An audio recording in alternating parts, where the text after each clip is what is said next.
was in Israel on Saturday night with his family. He is standing by now with the very latest. Daniel, good morning to you.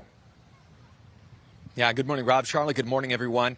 President Biden said don't. Iran did. And now everybody is wondering what the Biden administration is going to do about it. Prime Minister Netanyahu facing some enormous decisions right now with implications, the War Cabinet, that will affect the world. The War Cabinet is signaling that they will strike back after that Iranian-led attack over the weekend. That was very frightening.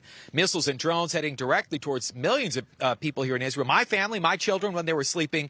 So the question is, how will Israel respond and when? After more than 3 hours of deliberations on Sunday, the War Cabinet didn't come to an ultimate decision. The Biden White House did tell Israel that the United States will not participate in a retaliatory strike on Iran and warned the Jewish state to consider its response carefully. Iran has already threatened military action, that it would lead to an escalation if Israel responds forcefully. Some experts, though, believe Israel not responding forcefully will trigger even more aggression from Iran and its proxies. Listen.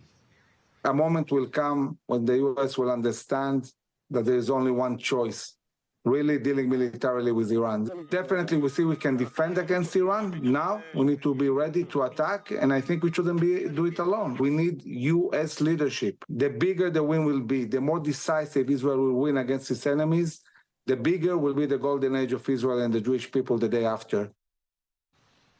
The U.S., Israel, the U.K., and Jordan shot down 99% of the 300-plus missiles and attack drones. This was hugely embarrassing for the Islamic Republic.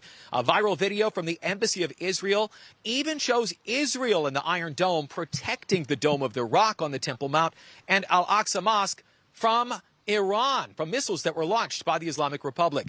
A 7-year-old Bedouin Muslim girl in the Negev desert is the fatality. She's the only one who died. That's in the south.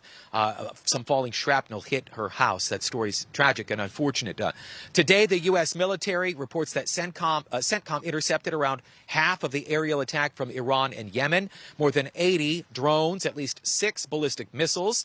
Rob, Sharla, also today, Israel is calling for the immediate recognition of the IRGC as a terror organization and for President Biden to reinstitute President Trump's punishing sanctions on Iran. Rob, Sharla, back to you. Yeah, Daniel, that's the big question. Will the Biden White House continue to coddle Iran? But question for you, Daniel, and we spoke yesterday briefly, but how are you doing? How is your family doing? Yeah, okay. Thank you for those messages. And by the way, everybody, there have been so many texts, and I just want to say personally, I appreciate that. But please keep your prayers up for Israel. How are we doing? Everyone here is uneasy. Everyone here is on edge. The normal here in Israel is not normal. What do I mean by that? When October 7th happened, we were doing life here, running to bomb shelters, running out of bomb shelters, 10 minutes. You go to a bomb shelter, you sit there for 10 minutes, you wait till the sirens and the threat is over, and you leave. Our bomb shelter in our home was ready and prepared.